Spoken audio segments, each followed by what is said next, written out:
On July 19, 2025, officers at Sarasota-Bradenton Airport responded to a public indecency complaint aboard a commercial flight. A flight attendant reported 2 adult passengers engaged in sexual activity in view of minor children seated directly behind them. Officers detained the couple, gathered sworn statements, and made an arrest. All charges were subsequently dropped. You guys called? Yeah, he said, let me tell you. He said that passengers probably was having like sexual intercourse on the plane. Who's he? My supervisor, they got a call. Oh, they got a call from the... Yeah, when I was coming in. So they're not here yet? He said sexual intercourse, so they said I need to come to the gate. But you can talk more about it. Oh, but they're not here yet? They about to land. Oh, okay. They went like 11.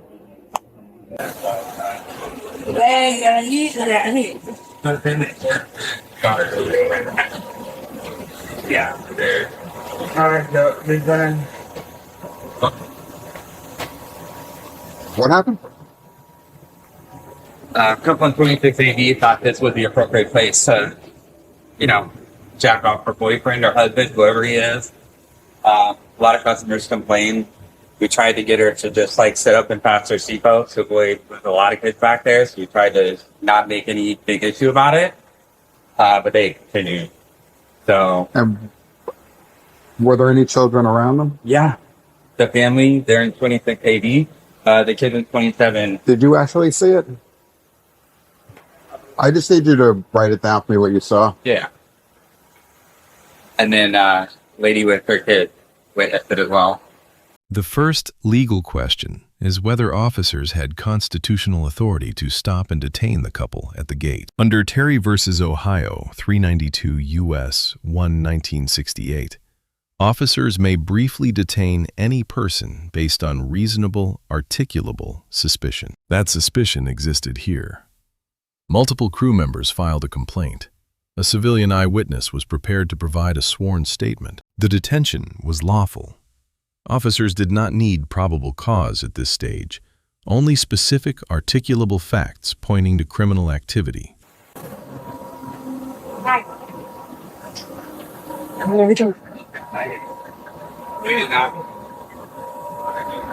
are these them? Hello? Hey. Are these people? Are those them? That was them? Hold up, we gotta talk to you guys. Okay. What happened on the plane? Laying down? What do you mean? I was sleeping on him. Okay, so it was reported that you both were having sex acts on board. We were having, I'm sorry, what? Sex on board. So they were reported by the captain. So it isn't acceptable you do that on board. We Especially, have sex. never used I don't know, but that's why they were reporting to us. Okay. So I was sleeping on him for half of the flight. I slept the entire plane. How we have So one of the in-flight reported that he witnessed you guys all having sex. I mean, I laid on him for half of the flight while we were sleeping. My daughters were behind Your me. girls are right there. My daughters were right behind me. All right, so. Like, really? All right, that's why I was like a shock. No, I'm shocked as well. Our daughters are right It's behind us. it's a full plane. All right. Were you addressing anybody to staff? Were you doing aboard? Will I what? I'm Was sorry, I say what? that again? Were you addressed in any way? I was dressed? No, I wasn't. I was laying down at one point, and the stewardess from the front, the male, said, "Excuse me, ma'am, you have to turn around and put your seatbelt on." But I was in fetal position, laying down, actually sleeping. Okay. That's the only thing, and he was really, really rude about it. Basically was asleep. I never watched the movie. I never turned on the TV. I was asleep. The only thing that I can think of was that male stewardess when I was laying down, and he came over and was super rude and was like, "Turn around and put your seatbelt on." He was sleeping. I was I had my legs up, almost like a fetal position, and he had his arm wrapped around me, and that was it. I mean, we didn't have any blankets or anything. This is crazy. Close. This is crazy. I don't understand how this is happening. Well, that was what they reported, as the DSA had to follow up with you guys because I pointed to them and said that any kind of hand like that, I completely understand pull you that. up. And listen, if I was going to do that, I wouldn't do it right behind me. Yeah, well, My it teenage makes daughter. sense to me as well. It makes sense to me as well. I just want to make sure that wasn't wrong.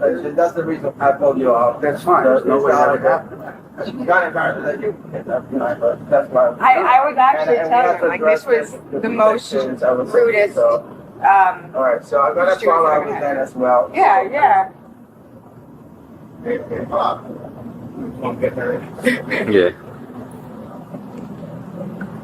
This is insane.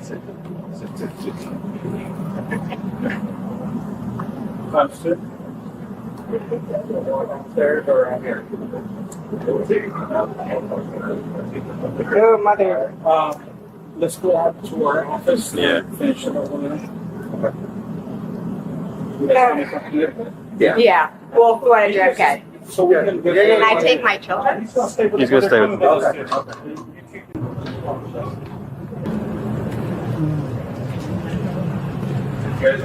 Where are they? They're coming with us. We're all going to end up in the same office downstairs, just to be out of the way and not in front of everybody. And This is like humiliating. we're just talking. There's really nothing to be humiliated about, I mean, I don't know what's going on. We were just asked to come and talk to you guys, so we're going to talk to you guys privately. Okay. They would talk to you. Okay. Hi. What did you see happening? Okay. When we was the pickup, she was jerking up on him, and I come with my kid, one 11 years old and another 14 years old, and she was watching that my kid was watching on them, and she didn't stop. And I was like, I didn't know what to do because my little one was like, what Give your was this? identification? Hell, he. Okay. Okay, just, you want to step over here so we're out of the way. But the only thing is that I don't want that she knows that I just kind of him saw them too. I know. Are you able to read my handwriting? Yeah. Okay, cool. Did you actually see his sexual organs or anything, or?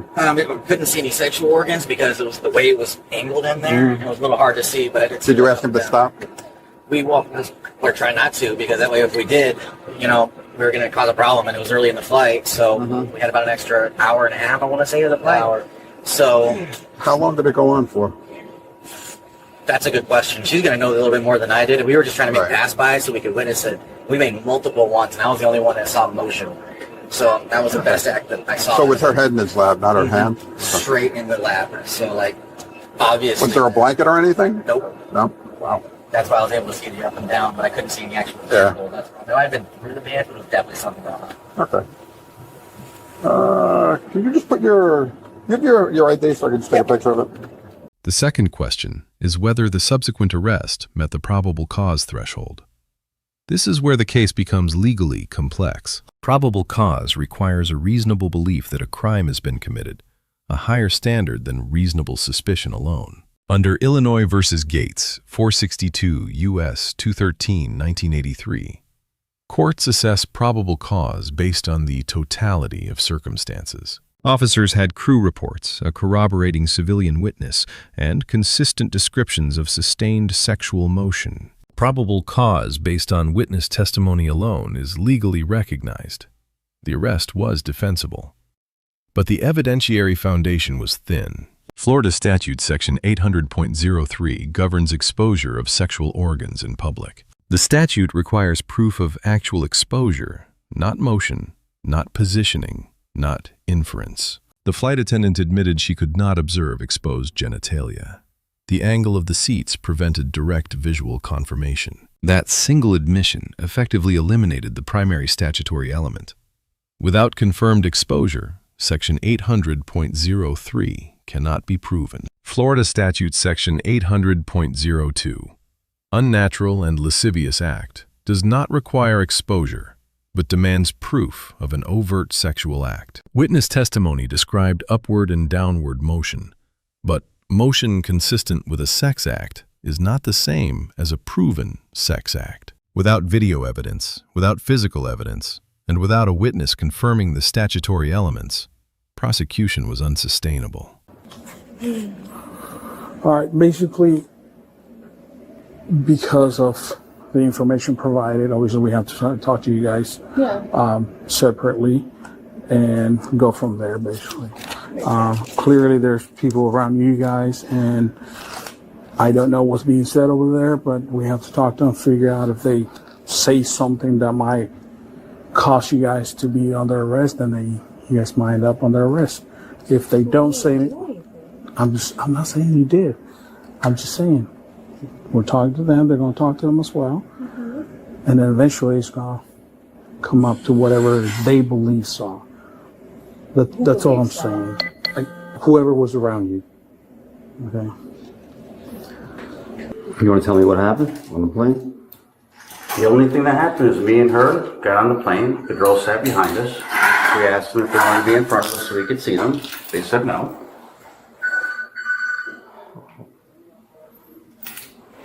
Hello?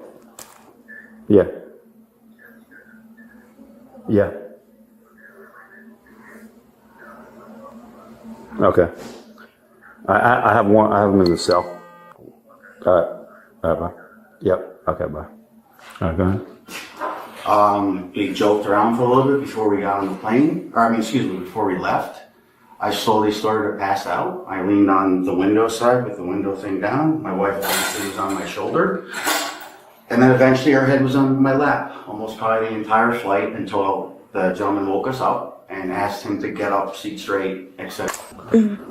At this point, I'm just going to put the handcuff on you. Okay? Why? I'm not quite sure he's the arresting officer. If there's, he's the investigating officer. What's going on? Yeah. So, again, I've been with you. Yeah, what is going on? And I wasn't there prior to whatever conversation you guys had with them over there. I'm just walking with you guys to get you guys here. We talked to all you guys at the same time, though. I was talking to their flight attendant, so I don't know what was said outside prior to me coming to you guys. So that's off right now. You guys are. Federal jurisdiction is also relevant here. Under 49 U.S.C. Section 46506, any crime committed aboard a commercial aircraft is prosecuted under the laws of the state where the aircraft lands. Florida law therefore governed this conduct. Officers had both state authority and federal statutory backing to investigate. The presence of minor children is a legally significant aggravating factor. Florida law treats lewd conduct near minors with elevated severity. However, aggravating context does not substitute for proof of the underlying act. Severity of allegation does not lower the evidentiary burden. Being detained, whatever investigation he does. Are we being arrested right now? Detained. What is that? I don't even know what that Detained means. means that you're in our custody until whatever investigation needs to be done is done. What is going on right now? What's that? So my heart is like beating out of my chest. Well, there were reports on the plane that you were performing sexual acts with your husband on the plane in public. We weren't doing that. I was like sleeping all over him, yes. And we were like giggling and joking when we first got there because it was such a shit show of a morning. But I slept on him almost the entire time. And then when the flight attendant said, turn around and put your seatbelt on, like I sat up and then he remained sleeping and then laid on me for a little bit. And then that was it. Like this. So, again, kids are behind. I wouldn't do anything with my children right there. Like, this is insane. We have to do the investigation. No, I mean, so right now, you guys are detained like, until the this is full insane. investigation is done. So right now we're getting statements from other people, witnesses, Yeah. and we'll sort it out, okay? Yeah, of course. Your kids are good. They're outside. Where outside? Okay? Right in the front. This is fucking insane. This is insane. This is insane. Oh.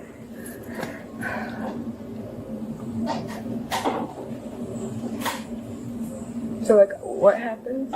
Again, falls down into whatever. So it's like their word against ours? Like they say we did something and we said we didn't? I can't tell you exactly what he's going to do, but we just have to rely on what information is being provided. Again, we're doing an investigation on it, and then goes from there. That's all I can tell you right now.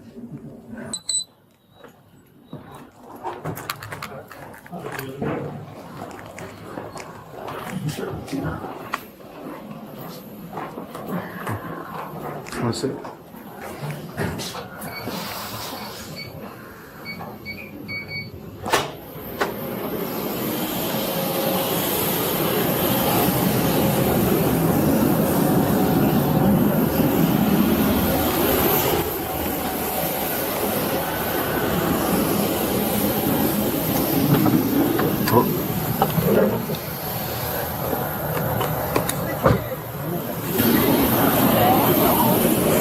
The responding officers receive a B. They properly separated the subjects, gathered multiple independent statements, and communicated the detention basis clearly and transparently. No excessive force was applied. Professionalism was maintained throughout a high-tension, emotionally charged encounter. However, officers proceeded to arrest despite the flight attendant's admission that no sexual organs were directly observed. A brief consultation with the on-call state attorney before arrest may have prevented a prosecution that ultimately could not survive. The female subject receives a B+. She remained cooperative, provided a consistent denial, and correctly identified the core weakness in the state's case, that without direct evidence, the case rested entirely on credibility. That is legally accurate analysis under the reasonable doubt standard. However, she provided extensive voluntary statements without invoking her Fifth Amendment right to silence or requesting counsel. Had charges proceeded, those statements could have been used against her. When liberty is at stake, silence is a constitutional right, not a concession. The male subject receives an A-. His statement was concise, factual, and fully consistent with his wife's account when interviewed separately, the strongest indicator of credibility. He did not over-explain or embellish. He provided only what was relevant. His composure reduced rather than escalated the tension of the encounter. The A- reflects the same concern. Speaking without counsel in a criminal investigation carries risk, regardless of innocence. The civilian eyewitness receives a B+.